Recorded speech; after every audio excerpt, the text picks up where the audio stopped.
हरे कृष्ण कृष्ण कृष्ण हरे हरे, हरे राम राम राम हरे हरे। हिंदू धर्म में कथाओं का काफ़ी महत्व है। अलग अलग धार्मिक अवसर पर अलग अलग कथाएं कही जाती हैं, जिसमें त्यौहार के कारणों से लेकर उसके महत्व, उसमें छिपे संदेशों के बारे में बताया जाता है।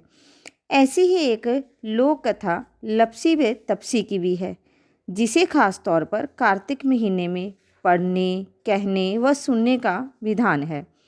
कार्तिक स्नान के समय यह कथा सुनते हैं।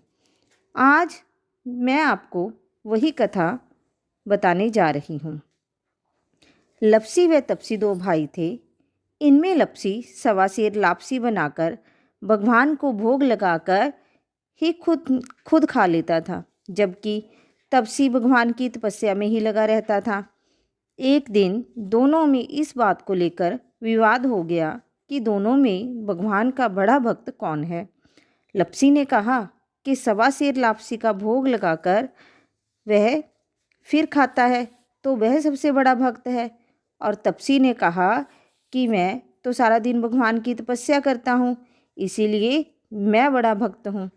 तभी वहाँ से नारद मुनि जी गुजर रहे थे, तो उन्होंने देखा कि दोनों भाई आपस में झगड़ा कर रहे हैं, और उन्होंने उन दोनों से इसका कारण पूछा। तब उन्होंने नारद जी से कहा कि नारद जी से अपने विवाद का उन्होंने कारण बता दिया। तब नारद जी ने कहा कि इसका फैसला वे कर देंगे। और अगले दिन जब लपसी और तपसी अपनी अपनी भक्ति में लग गए, तो नारद जी चुपके से सोने की दो भारी अंगूठी दोनों के आगे रख गए। जब लपसी की नज़र उस पर पड़ी तो उसने अंगूठी पर कोई ध्यान नहीं दिया, लेकिन तपसी ने तपस्या करते हुए चुपचाप उसे घुटनों के नीचे दबा लिया। इसके बाद जब नारद मुनि फिर वहाँ आए, तो दोनों फिर कौन बड़े का सवाल दोनों ने फिर से नारद मुनि के आगे ये सवाल दोहराया कि बताइए मुनि जी, कौन बड़ा है। जिसे सुन नारद जी ने तपसी को खड़े होने के लिए कहा। खड़े होते ही तपसी के नीचे दबी अंगूठी नीचे गिर गई, जिसके बाद नारद जी ने तपसी से कहा कि तपस्या करने पर भी तुम्हारे मन में चोरी का भाव है, जबकि भगवान का भोग लगाकर खुद ही जीवने वाले लपसी में ये भावना नहीं है, इसीलिए दोनों में लपसी बड़ा है। ये सुन तपसी शर्मिंदा होकर नारद जी के चरणों में गिर पड़ा और अपनी तपस्या का फल मिलने का उपाय पूछा।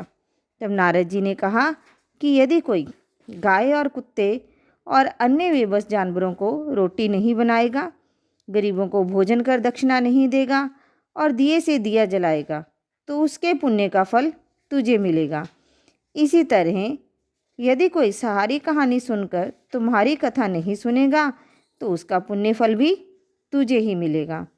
तो भक्तों, कार्तिक मास की सभी कहानियों को सुनने के बाद आपने इस कहानी को अवश्य सुनना है, ताकि आपको कार्तिक की सभी कहानियों को सुनने का फल प्राप्त हो सके।